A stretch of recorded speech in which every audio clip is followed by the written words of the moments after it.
হাজারের মজলিস আমরা গত জুমায় কোরআনুল কারীমের দ্বিতীয় আয়াত আর রহমানির রহিম এই আলোচনাটা করেছি। আজকে ইনশাআল্লাহ তৃতীয় আয়াত মালিকি ইয়াউমিদ্দিন। মালিকি ইয়াউমিদ্দিন অর্থাৎ যিনি বিচারের দিনের মালিক, ইনশাআল্লাহ আলোচনাটি হবে। তৎপূর্বে গত জুমায় আর রহমানির রহিম আলোচনার শেষের দিকে একটু তাড়াহুড়া করতে যে একটা বিষয় খুব ভালো করে বলা হয় নাই, বিষয়টি একটু ক্লিয়ার করে ইনশাআল্লাহ আমরা আজকে তৃতীয় আয়াতের আলোচনায় যাব। আমা তৌফিকি ইল্লা বিল্লাহ। গত জুমায় আমরা রহমানির রহিম যিনি পরম দয়ালু এবং দাতা এই আলোচনা করতে যে একটা পর্যায়ে আমরা বললাম যে আল্লাহ এত বড় দয়ালু এবং দাতা, তিনি মুমিনদের বন্ধু। আল্লাহু ওয়ালিউল্লাযিনা আমানু, সূরা বাকারা 257 নম্বর আয়াত। আল্লাহ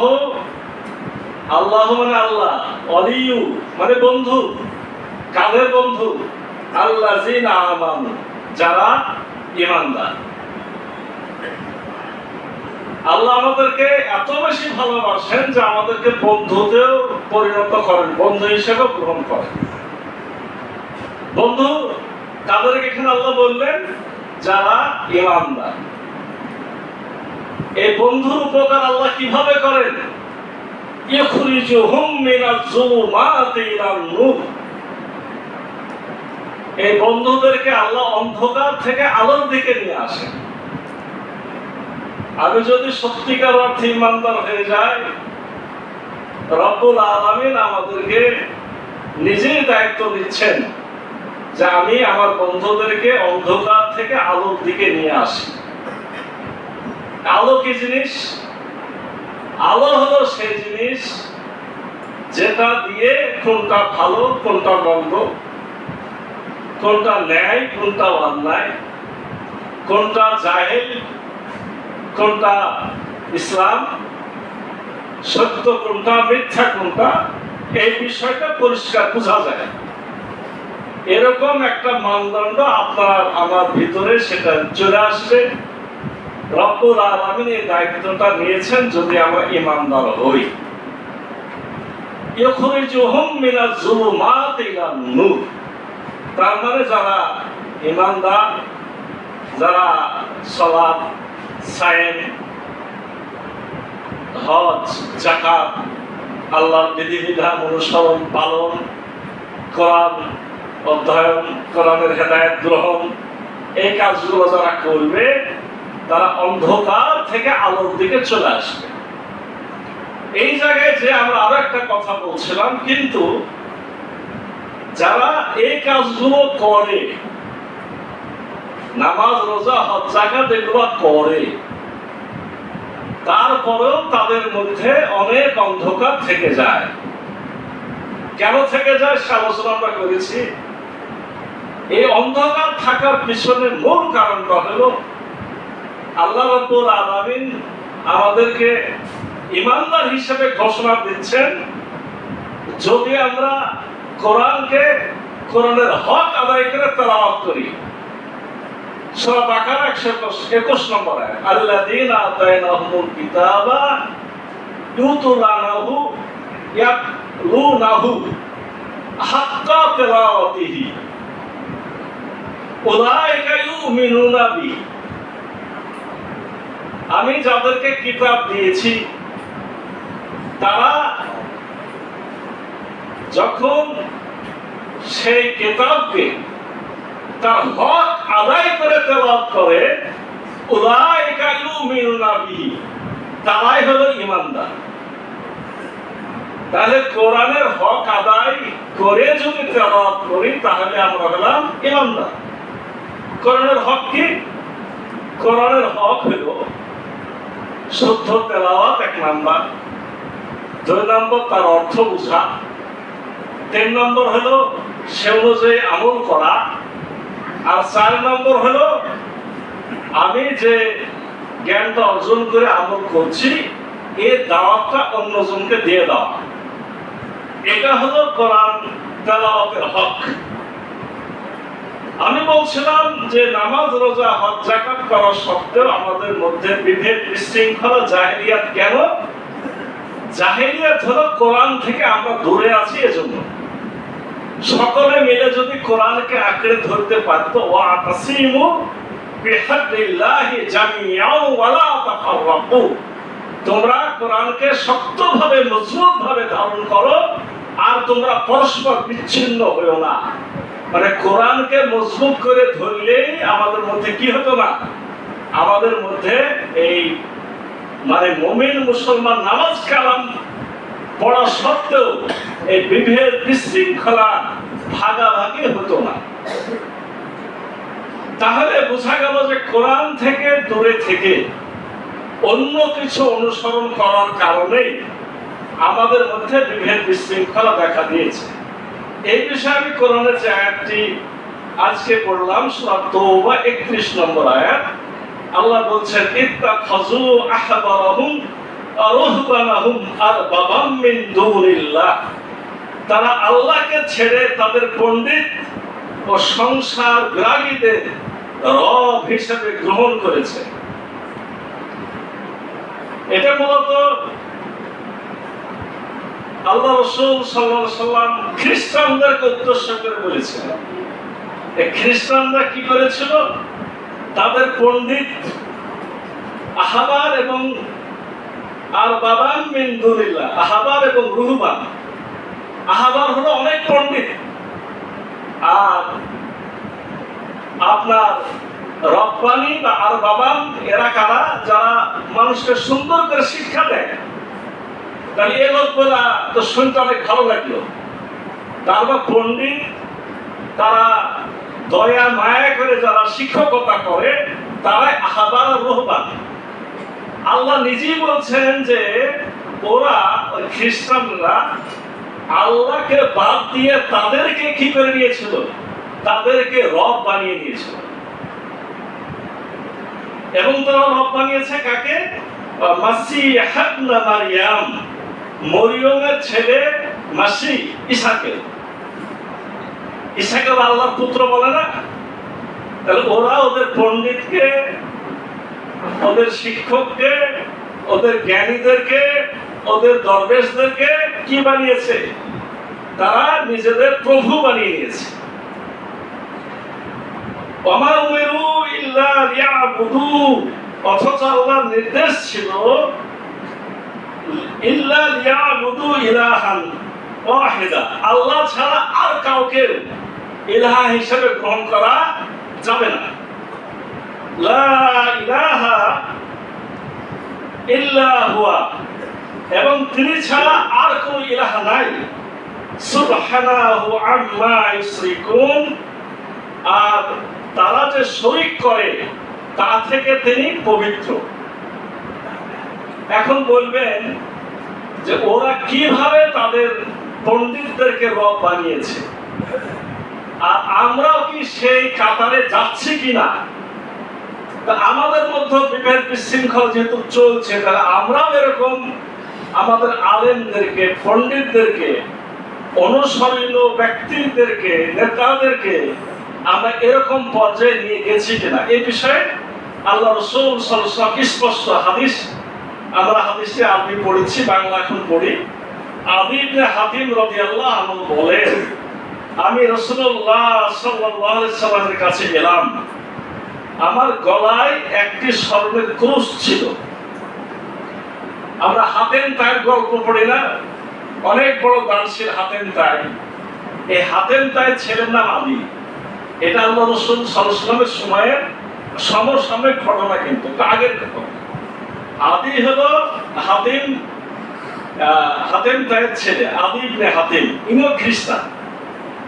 ইনিও খ্রিস্টান ছিলেন। ইনি আল্লাহ রাসূলের কাছে হাজির হলেন। আমার গলায়, আদী বলছেন হাতেমের ছেলে, আমার গলায় একটি স্বর্ণের ক্রুশ ছিল। খ্রিস্টান গলাতে সোনার ক্রুশ ঝোলানো ছিল। তিনি বললেন, মানে আল্লাহ রাসূল বলছেন, হে আদি, এটা খুলে ফেলো, এই কুরুশটাকে খুলে ফেলো। এরপর তিনি আয়াত তেলাওয়াত করলেন। কোন আয়াত? এই যে একটু আগে যেটা বললাম, ইত্তাখাযু আহবারাহুম ওয়া রুহবানাহুম আরবাবাম মিন দুনিল্লাহ। আল্লাহ রাসূল এই কুরুশটাকে খুলতে বলছেন আর কোরআনের আয়াত তেলাওয়াত করছেন যে তারা তাদের পণ্ডিত ও সন্ন্যাসীদেরকে আল্লাহ ছাড়া রব হিসেবে গ্রহণ করেছে। আল্লাহর সাথে তারা তাদের পণ্ডিত এবং সন্ন্যাসীদেরকে রব হিসেবে গ্রহণ করেছে। আদি বলছেন, আমি বললাম, হে আল্লাহ রাসূল, তারা তো তাদের ইবাদত করত না, তাদেরকে রব হিসেবে কেমন করে গ্রহণ করলো? তারা তো তাদের ইবাদত করতো না, তারা তো আল্লাহর ইবাদত করে। আল্লাহ রাসূল জবাব দিলেন, তিনি বললেন, তারা কি আল্লাহ যা হারাম করেছেন তা তাদের জন্য হালাল করতো না, আর তারা সেটিকে হালাল বলে মেনে নিত, এবং আল্লাহ যা হালাল করেছেন তা তারা হারাম করতো না, আর তারা সেটাকে হারাম বলে মেনে নিত? আমি বললাম, জি তাই। আল্লাহ রাসূল বলেন, এটাই ছিল তাদের ইবাদত। যে ইবাদত বলতে তুমি কি বুঝো আদি? ওই লোকগুলা যেটাকে হারাম বলছে ওরাও সেটাকে হারাম বলছে, ওই লোকগুলা যেটাকে হালাল বলছে ওই লোকগুলা সেটাকে হালাল বলছে।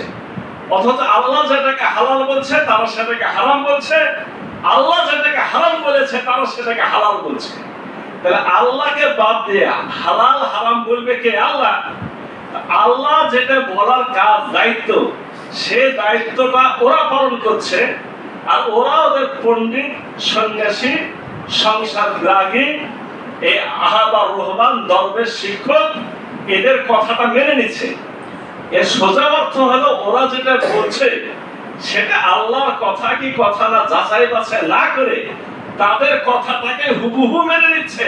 এটাই হলো তাদের ইবাদত করা। আমার কথাই আপনারা বুঝতে পেরেছেন? আমাদের মধ্যে সমস্যা কেমন? হয়তো আপনি আমার কথা শুনেন, আমি আরেকজনের কথা শুনি, আপনি অন্য একজনের কথা শুনেন, তার হয়তো ভালো মানুষই বটে, 10টা 90টা ভালো কথাই বলে, মনে করেন 10টা খারাপ বলে, হয়তো বুদ্ধি খাটায় চালাকি করে খারাপ বলে। আপনি যাচাই বাছাই করেন না, ওনাকে হুবহু মেনে নেন। কাউকে হুবহু মেনে নেওয়াটা হলো তার দাসত্ব করা, তার ইবাদত করা। কথাটা কিন্তু খুবই গুরুত্বপূর্ণ। আমাদের দেশের, আমরা বাংলাদেশের বিভিন্ন দল করে, বিভিন্ন পার্টি করে, তো পার্টির আলোচনা ওদিকে যাব না। আমার ইমান বাঁচানোর জন্য যতটুকু দরকার ততটুকু বলতে হবে। কেউ যদি তার পার্টির নেতাকে মনে করে তার ভুল হতে পারে না, বেশিরভাগই দেখবেন যারা সক্রিয় কাজ করে তারা তাদের নেতার ব্যাপারে ধারণা তাদের কোনো ভুল নাই, ও যা বলবে সেটাই ঠিক। তাহলে তাকে ওইভাবে মানাটাকে তার ইবাদত করা না? এই আয়াতের ভিত্তিতে তার দাসত্ব করা না? এরকম যদি চলতে থাকে তাহলে এক একটা পার্টি এক একটা ধর্মে আমরা পরিণত করেছি। এইভাবে আমাদের মাঝে বিভেদ বিশৃঙ্খলা ছড়ায় পড়ছে। আমরা কোরআনের দিকে এসে আমরা এক হওয়ার আর সুযোগ গ্রহণ করতে পারছি না। এইভাবে আমরা আল্লাহর নূর থেকে দূরে চলে যাচ্ছি। আল্লাহ যে দয়ালু, আমাদের উপরে রহমত নাজিল করতে চান, রহমতের ভান্ডার যে আমরা গ্রহণ করতে চাই, এই রহমত গ্রহণ করা আমাদের দ্বারা সম্ভব হচ্ছে না। এই কথাটুকু আমার গত দিনের শেষের দিকে খুব দ্রুত বলার কারণে পরিষ্কার করা হয়েছিল না। আজকে কথাটা বললাম, রব্বুল আলামিন আমাদেরকে সত্যিকার অর্থে খাঁটি ইমানদার, মুমিন, মুত্তাকি, আল্লাহওয়ালা, কোরআন প্রেমিক, কোরআনের হেদায়েত গ্রহণকারী হিসেবে কবুল করুন। সকলে আল্লাহুম্মা আমিন।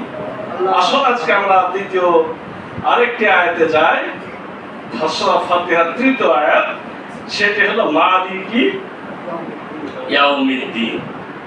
এই মায়ে একটু টান আছে, মালিকি মানে একমাত্র মালিক, একমাত্র মালিক। এই মালিকানা সেদিন আল্লাহ কাউকে দিবেন না। সেদিন মানে কবে? কিয়ামতের ইয়াউমিদ্দিন। তিনি বিচারের দিনের মালিক। মানে আর রহমানির রহিম যখন আমরা তেলাওয়াত করেছি তখন আল্লাহর অনেক দয়া, আল্লাহর অনেক মায়া, আমার পিতার থেকে আল্লাহ আমাকে বেশি ভালোবাসে, আমার মায়ের থেকে বেশি ভালোবাসে। আমার অন্তরে দুনিয়াতে যত ভালোবাসা আছে সকল ভালোবাসা যোগ করলে আল্লাহর সমান হবে না। তখন কি হতে পারে, আমার মনে আল্লাহর ব্যাপারে এত বেশি আশা আকাঙ্ক্ষা জাগতে পারে যে আমি যাই করি না কেন আল্লাহ সম্ভব করি। এরকম জাগে যেতে পারে না? ইহুদিরা যেমন বলে যে আমরা আল্লাহর সন্তান তুল্য, আল্লাহ আমাদের জাহান্নামে দিবে না, যদি দেয়ও কয়েকদিন রেখে আবার বের করে নিয়ে আসে। এরকম ধারণা আমাদের মধ্যে কাজ করে না, মাঝে মধ্যে করে কি না? কেন? ওই আর রহমানের রহিমের কারণে। কিন্তু যখনই আমরা আর রহমানের রহিমের আলোচনা ছেড়ে এবার মালিকি ইয়াউমিদ্দিনে আসবো, তিনি বিচারের দিনের মালিক, মানে তিনি দয়াও যেমন করবেন, ইনসাফের সাথে কি করবেন, বিচারও করবেন। আমার জন্য যেটা দয়া, এখন আমাকে আল্লাহ মাফ করে দিয়েছেন, আমি আপনাকে মেরেছি, আপনার জমি দখল করেছি, বাড়ি দখল করেছি, আপনার মালামাল ছিনতাই করেছি, আপনাকে ঠকাইছি, আপনার প্রতারণা করেছি, তা আল্লাহ আমাকে দয়া করে ছেড়ে দিল। আল্লাহ আমাকে যখন দয়া করে ছেড়ে দিবে তখন ওইটা ওনার উপরে কি দয়া করা হলো? ওনার সাথে যদি দয়া করতে হয় তাহলে আমার শাস্তি হতে হবে না? কথাটা খুব পরিষ্কার। ওটাও দয়া। কার দয়া?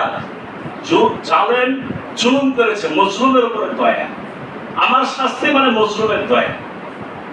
আল্লাহ তো বিচার করবেন। অতএব শুধু আল্লাহ দয়ার সাগর রহমানুর রহিম বলে থেমে যাওয়ার কোনো সুযোগ নাই। মাথায় রাখতে হবে তিনি পুঙ্খানুপুঙ্খ রূপে সেদিন বিচার করবেন। আমরা সবাই কাঠগড়ার আসামি, আর তিনি একাই হলেন বিচারক। আমরা সবাই কাঠগড়ার আসামি, আর রব্বুল আলামিন হলেন একাই সেদিন কি বিচারক, মালিকি ইয়াউমিদ্দিন। সেদিনের যে অবস্থাটা রব্বুল আলামিন সূরা মুমিন 16 নম্বর আয়াতে বলছেন, লিমানিল মুলকুল ইয়াউম, আল্লাহ নিজেই বলছেন লিমানিল মুলকুল ইয়াউম, আজকে মালিকানা কার? আল্লাহ একাই সিংহাসনে বসে বিচারকের আসনে বসে বলছেন লিমানিল মুলকুল ইয়াউম, আজকে মালিকানা কার? কেউ ভয়ে জবাব দিবে না, কারোর মুখে কোনো কথা বের হবে না। সেদিন সবাই একেবারে সন্ত্রস্ত। আল্লাহ তখন অনেকক্ষণ পর জবাব দেবেন লিল্লাহিল ওয়াহিদিল কাহার, আজকে মালিকানা শুধুই মাত্র আল্লাহ। এখানে কাহার শব্দটা খুব শক্ত কথা, মানে আজকে শুধু মালিকানা একমাত্র আল্লাহ। এই জায়গার মাঝখানে আবার হাদিস আছে একটা, হাদিসের ভাষা আবার আরেকটু অন্যরকম। লিমানিল মুলকুল ইয়াউম, এই কথার মাঝে হাদিসের ভাষাটা হলো আইনাল মুলক, আজকে দুনিয়ার রাজা বাদশারা কোথায়? মানে দুনিয়ার রাজা বাদশারা বেশিরভাগই জালেম, অন্যায় করেছে, এটা তো আল্লাহ জানে। খুব কম রাজা বাদশা ইনসাফ পরায়ণ। যারা আবার ইনসাফ পরায়ণ তারা কিন্তু সেদিন ওই যে আল্লাহর আরশের নিচে প্রথম কাতারে জায়গা পাবে। ইমামুন আদিলুন, যারা ন্যায় বিচারক, শাসক, রাজত্ব চালিয়েছে ন্যায় বিচারের সাথে, তাদের কাতারই আবার সামনে হবে। বেশিরভাগই যেহেতু খারাপ, আল্লাহ তাই বলবেন আইনাল মুলক, কই দুনিয়ার রাজা বাদশারা? মানে দুনিয়ার রাজা বাদশারা বেশি অহংকার করেছে, গর্ব করেছে, বাড়াবাড়ি করেছে, এই জন্য আল্লাহ বলবেন আইনাল মুলক। এটা হাদিসের ভাষা, আর আল্লাহর ভাষা তো কতটুকু। লিমানিল মুলকুল ইয়াউম, আজকে মালিকানা কার? আল্লাহ নিজেই জবাব দেবেন লিল্লাহিল ওয়াহিদিল কাহার, আজকে মালিকানা শুধুই আল্লাহ। সেদিনের অবস্থাটা কি? সূরা আপনার ইনফিতরের শেষ আয়াত, ওয়াল আমরু ইয়াউমাইযিল লিল্লাহ, সেদিন হুকুম চলবে শুধুই মাত্র আল্লাহ। সেদিন হুকুম চলবে একমাত্র আল্লাহ। সেদিন রব্বুল আলামিন কিভাবে এই কথাগুলো বলবেন তার অবস্থা বর্ণনা করা হয়েছে সূরা জুমার 67 নম্বর আয়াত। আমা কাদারুল্লাহ হাক্কা কদরিহি, আল্লাহর যতটুকু মর্যাদা দেওয়া দরকার তারা ততটুকু মর্যাদা দেয়নি। ওয়াল জামিয়ান কবজাতু ইয়াউমাল কিয়ামাহ, সেদিন সমস্ত জমিন একসাথে করে আল্লাহর কবজার মধ্যে, হাতের মধ্যে থাকবে।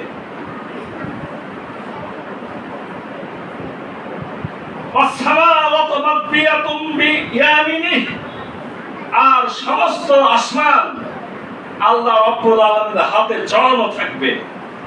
সুবহানাহু ওয়া তাআলা আম্মা ইউশরিকুন, মহান পবিত্র আল্লাহ, তিনি যাবতীয় তারা যে শিরক করত এ থেকে পবিত্র। বুঝতে পেরেছেন? এর সহজ ভাবে যেটা আলেম ওলামারা অর্থ আমাদের শিখিয়েছেন সেটা হলো এই যে আপনাদের 7 আসমানের বর্ণনার আগে রবের আলোচনা করিনি, আল্লাহ কত বড়, যারা প্রথম থেকে আলোচনা শুনছেন, এই 7 আসমান রব্বুল আলামিনের আপনার ইয়ামিনী ডান হাতে, 7 আসমান আল্লাহর ডান হাতে পেঁচানো থাকবে। আর এই গোটা 7 জমিন রব্বুল আলামিনের বাম হাতে এই তালুর উপরে থাকবে, কবজার মধ্যে থাকবে। এই 7 আসমান আর সমস্ত জমিনকে ধরে বিচারের মাঠটা কিন্তু আলাদা, এটা স্পেশাল তৈরি হবে। এই আসমান জমির সাথে কোনো সাথ নাই, এটা নতুন। আল্লাহর হাতে সমস্ত আসমান জমিন নিয়ে আল্লাহ এই শব্দটা ব্যবহার করবেন, লিল্লাহিল ওয়াহিদিল কাহার, আজকে রাজত্ব শুধুই মাত্র আল্লাহ। এই সেই ভয়ঙ্কর দিনে আমাদেরকে কিন্তু হাজিরা দিতেই হবে। এটার ব্যাপারে আল্লাহ এখানে স্মরণ করাচ্ছেন, মালিকি ইয়াউমিদ্দিন, তিনি শুধু বিচারের দিনের মালিক। তিনি আল্লাহ, সবকিছুর মালিক, এমনকি আজকের দিনেও তিনি মালিক। কিন্তু এই পৃথিবীতে আমাদের কিছু ক্ষমতা, কর্তৃত্ব দান করেছেন। কিয়ামতের দিবসে কারো কোনো ক্ষমতা, কর্তৃত্ব থাকবে না। আজকে কিছু মাতাব্বরি করার সুযোগ, কিছু ভাব প্রভাব খাটানোর সুযোগ, একজন আরেকজনকে বুদ্ধি পরামর্শ দেওয়ার সুযোগ, এগুলা আল্লাহ দিয়েছেন। সেদিন কাউরির কোনো সেই ক্ষমতাটা থাকবে না, সেদিন সব মালিকানা হবে আল্লাহ। আল্লাহ আমার সাথে বলছেন, সেই দিন প্রত্যেকে তার ভাই, তার মাতা, তার পিতা, তার স্ত্রী, পুত্র থেকে পালাবে। সূরা আবাসা 34 এবং 35 নম্বর আয়াত, ইয়াউমা ইয়াফিরুল মারউ মিন আখিহি ওয়া আবিহি ওয়া উম্মিহি ওয়া সাহিবাতিহি ওয়া বানিহি। সেদিন কি ঘটবে? প্রত্যেক থেকে পালাবে। আপনার ভাই থেকে পালাবে, পিতা পালাবে সন্তান থেকে, মাতা পালাবে, নিজের স্ত্রী পালাবে, নিজের সন্তান সন্ততি পালাবে। কেউ কারোর কাছে কোনো পরিচয় দিবে না। কেন? এই বিপদের মধ্যে আবার ও এসে কোনো ঝামেলা বাঁধায় কিনা, আমি নিজেই তো বাঁচতে পারি না, সে কেন আমার কাছে। এই হলো সেদিন ভয়ঙ্কর দিন। একে অপরকে থেকে দৌড়াবে এবং পালাবে। এটি অসৎ কর্মশীলদের জন্য খুবই ভয়ানক একটা দিন হবে। প্রতিদান দিবস আমাদের পরকালীন জীবনের অত্যন্ত গুরুত্বপূর্ণ একটা দিন। এর দৃষ্টান্ত হচ্ছে এমন যে পরীক্ষার ফল প্রকাশের দিন। পরীক্ষা কেমন দিয়ে এসেছি, আর দুনিয়া নাজরাতুল আখিরা, দুনিয়াটা কিন্তু আমার আপনার পরীক্ষার ক্ষেত্র, পরীক্ষার জায়গা। এখানে কেমন পরীক্ষা দিয়েছি তার রেজাল্ট হলো কিয়ামতের দিন, ইয়াউমিদ্দিন, বিচারের দিন। পরীক্ষা যদি শুধুই মাত্র পার পাবে কারা? যারা পরীক্ষাটা ভালোভাবে দিয়েছে। ভালো অর্থ কি?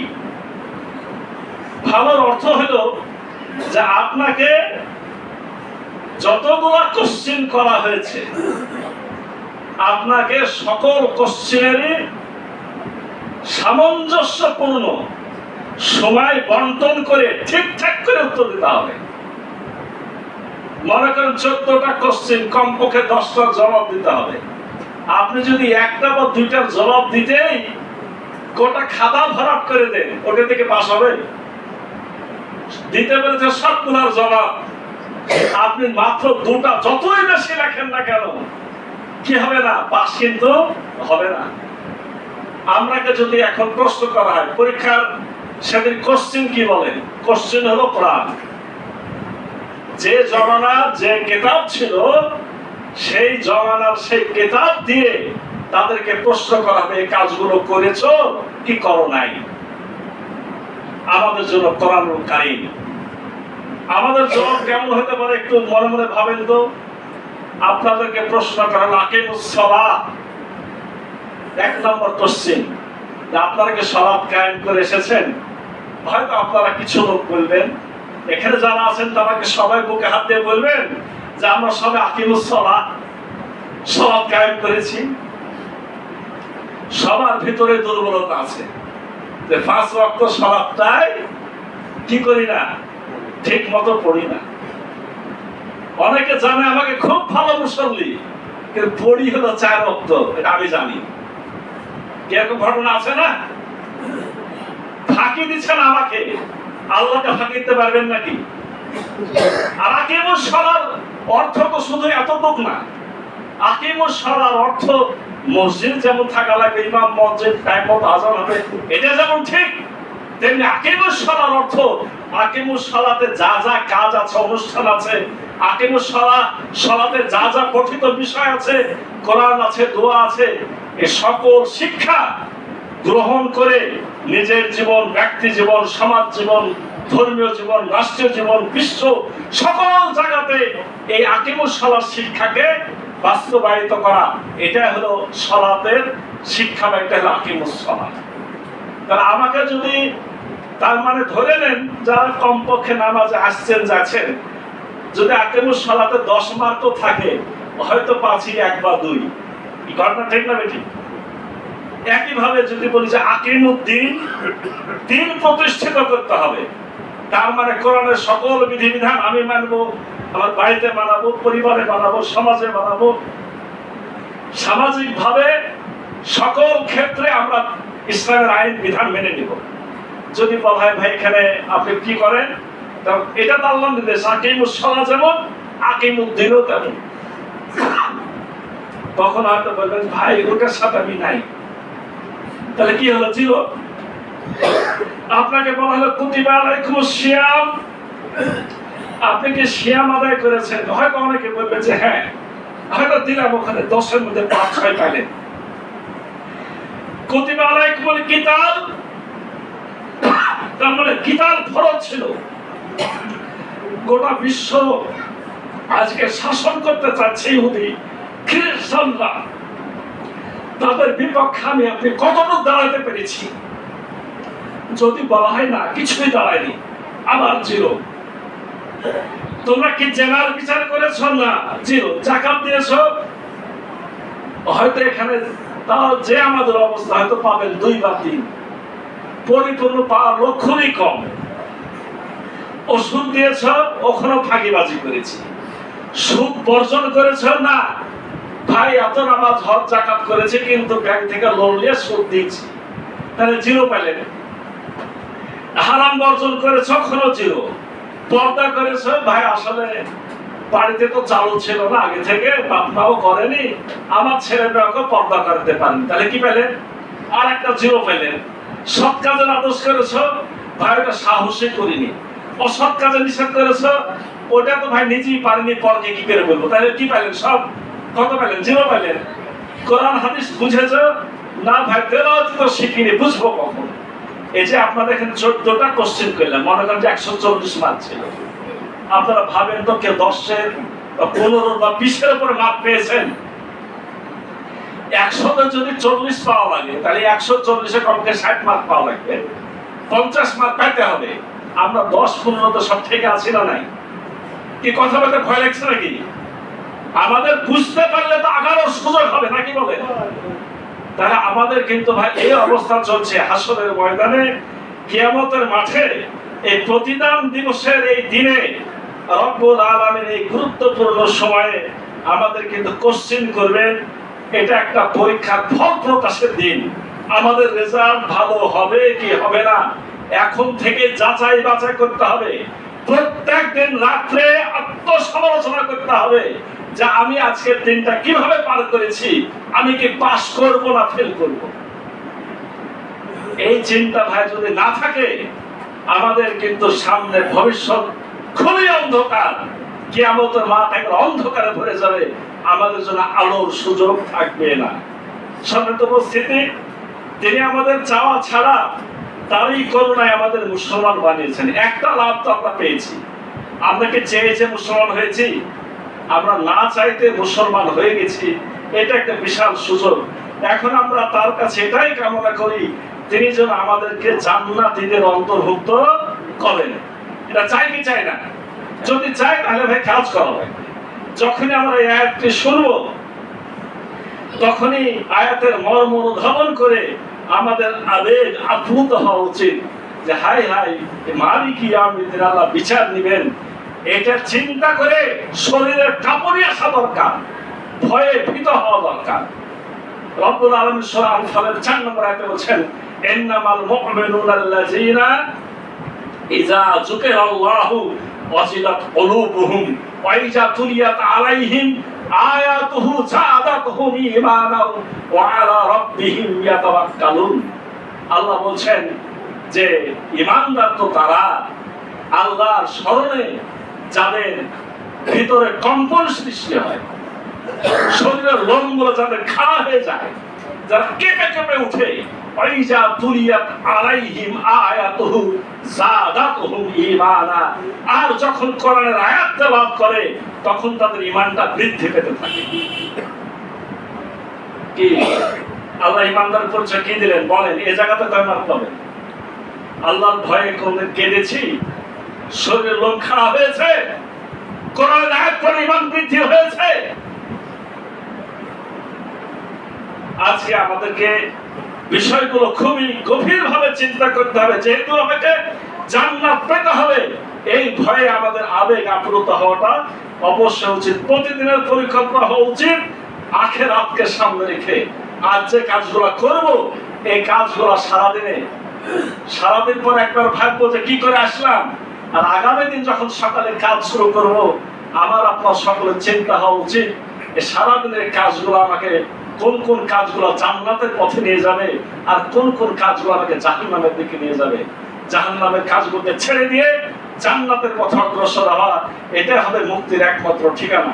সাথে সাথে আমাদের গুনাহের কারণে শঙ্কিত হওয়া উচিত এবং হিদায়াতের দোয়া করার পরে আমাদের জীবনে পরিবর্তন আনার চেষ্টা করা উচিত।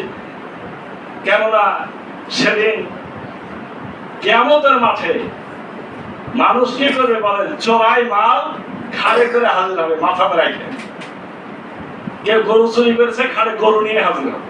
ছাগল চুরি করেছে, ছাগল ঘাড়ে করে। আর যে রাস্তা যারা বানায়, এই যে আপনার 1000 টন রড, সিমেন্ট, বালু, পাথর চুরি করে না, ঘাড়ে করে হাজির হবে। এটা একবার স্পষ্ট কথা। আল্লাহ রাসূল বলছেন, কেউ যদি 1 বিঘত পরিমাণ অন্যের জমি জোর করে দখল করে রাখে, 7 তবক জমিন নিজ পর্যন্ত যত জমিন আছে তার গলায় সেদিন ছড়ায় দেওয়া।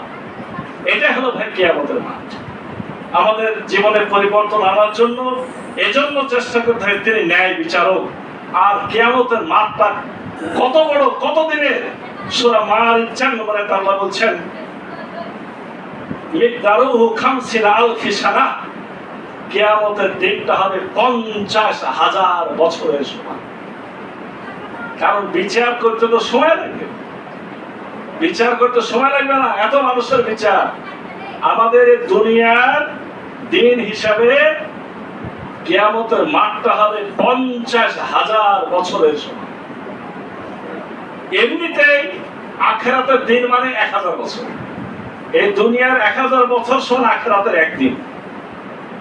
আর কিয়ামতের দিনটা স্পেশাল, ওটা হলো 50,000 বছরের সমান। এই দিনে মহান রব্বুল আলামিন অধিপতি হবেন, বিচার কার্য করবেন, আর এই বিচারের কাঠগড়ায় আমাদের আসামি হিসেবে দাঁড়ায় থাকতে হবে। অতএব আমাদেরকে এই বিষয়ে আমাদেরকে কিভাবে আখিরাতের চিন্তাকে নিজের ভিতরে নেওয়া যায়, তার জন্য চেষ্টা তদবির কিছু করা দরকার।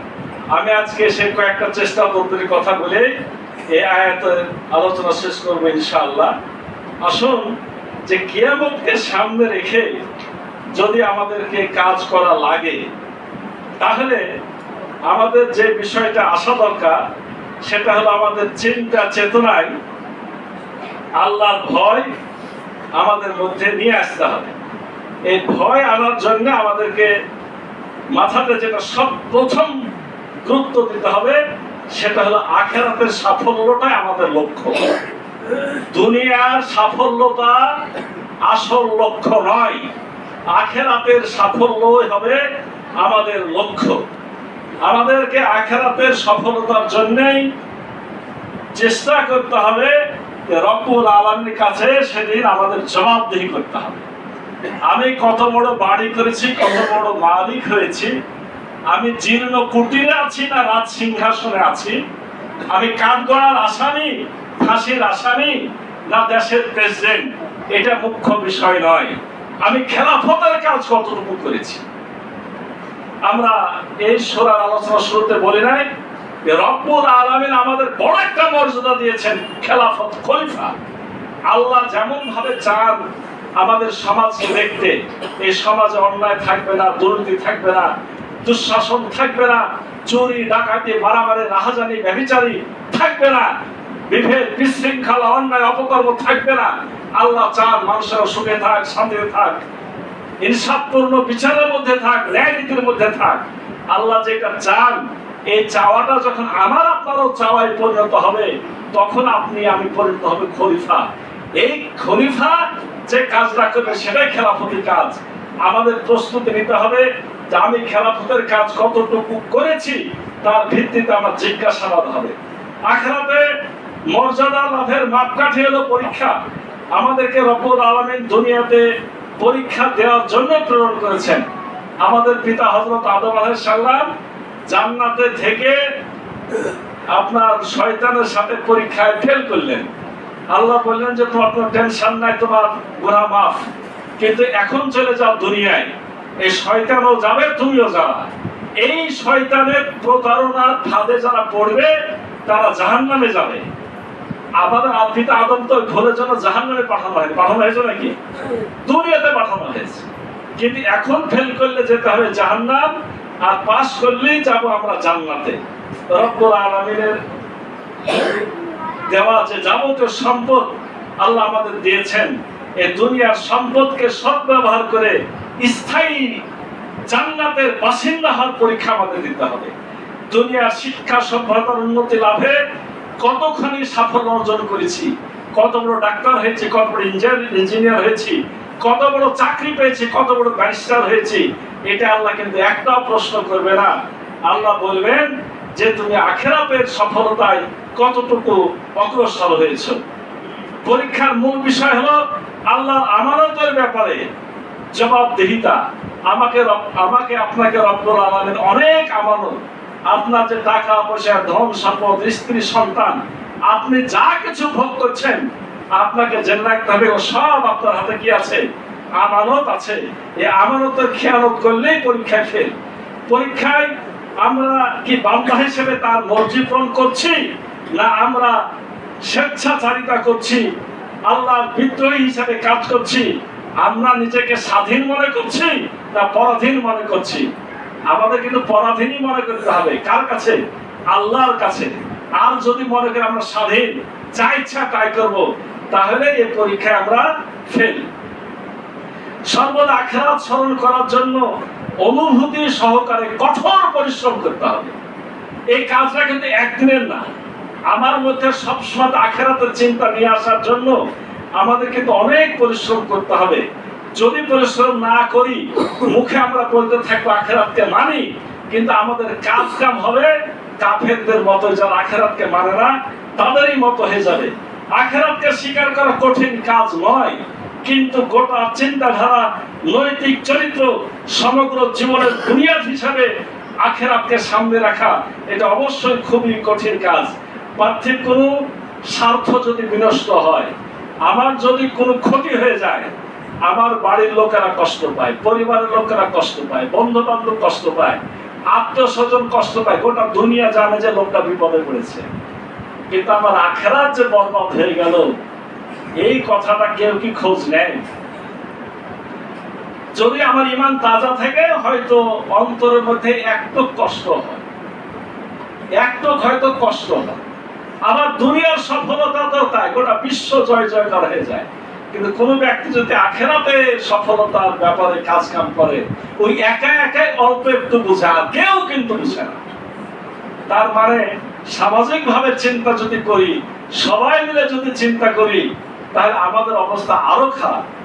অথচ আমরা সামনে আলোচনা আসবো, আমাদের বাঁচার চেষ্টা করতে হবে, কিন্তু একা একাই না। এই ইয়াকা না বুঝে আমরা আপনার দাসত্ব করি, বা এই ইয়াকা নাস্তাইন আমরা আপনার সাহায্য চাই। আমাদেরকে কিন্তু গোটা পরিবার ধরে, সমাজ ধরে, একই সাথে সবাই মিলে কিন্তু ভালো হওয়ার চেষ্টা করতে হবে। রব্বুল আলামিন কিন্তু এটাই চান।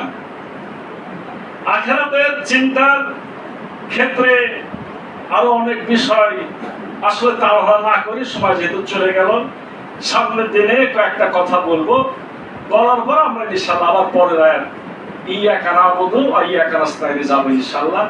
আজকে যতটুকু কথা হলো, কমপক্ষে আমরা আখিরাতের ময়দানের কথাটা, সেদিন কেমন মাঠ, সেদিন আমি আপনি মূল্যায়ন, আমার আপনার মূল্যায়ন কতটুকু, আমি সেদিনকে কি অবস্থাতে দাঁড়াবো, এতটুকু চিন্তা আমরা নিতে পারলাম। এই চিন্তা নেওয়ার পরে যদি বাঁচতে চায়, কমপক্ষে আল্লাহর আরশের নিচে ছায়া পাওয়ার মতো জায়গা জন্য কিছু চেষ্টা করা দরকার। এ বিষয়ে গুরুত্বপূর্ণ হাদিস আছে, যেমন একটা বললাম ইমামুন আদিলুন, ন্যায় বিচারক শাসকটা থাকবে সেদিন এক নম্বরে কাতারে। দ্বিতীয় কাতারে থাকবে তার আসাবুন নাশাফি ইবাদাতিল্লাহ, ওই সমস্ত যুবকেরা যারা জীবনটাকে, জৈবনটাকে ইবাদতের পথে কাটিয়েছে। তিন নম্বরে ওখানে ছায়া পাবে তারা যাদের অন্তরটা মসজিদের সাথে লটকানো থাকে। চার নম্বর ওখানে জায়গা পাবে তারা যারা ভালো কাজের জন্য সলা পরামর্শ করে, ভালো কাজের জন্য আবার ছড়ায় করে। পাঁচ নম্বর ওই জায়গাতে স্থান পাবে তারা সুন্দরী অভিজাত মহিলা খারাপ কাজের জন্য ডেকেছে অথচ সে সাড়া দেয়নি। ছয় নম্বর ওখানে জায়গা পাবে তারা যাদের ডান হাত কি দান করলো বাম হাতও জানতে পারে না। সাত নম্বর আল্লাহর আরশের নিচে ছায়া পাবে তারা যাদের আল্লাহর ভয়ে চোখের পানি পড়ে। আসুন আমরা নিজেদেরকে, সেদিনও সুখ পাওয়ার জায়গা আছে, ওই সুখের জায়গায় পৌঁছানোর জন্য আমাদের এখন থেকে চেষ্টা, তদবির, সাধনা করার আল্লাহ আমাদের তৌফিক দান করুন। সকলে আল্লাহুম্মা আমিন। বারাকাল্লাহু লানা ওয়া লাকুম ফিল কোরআনিল আযীম।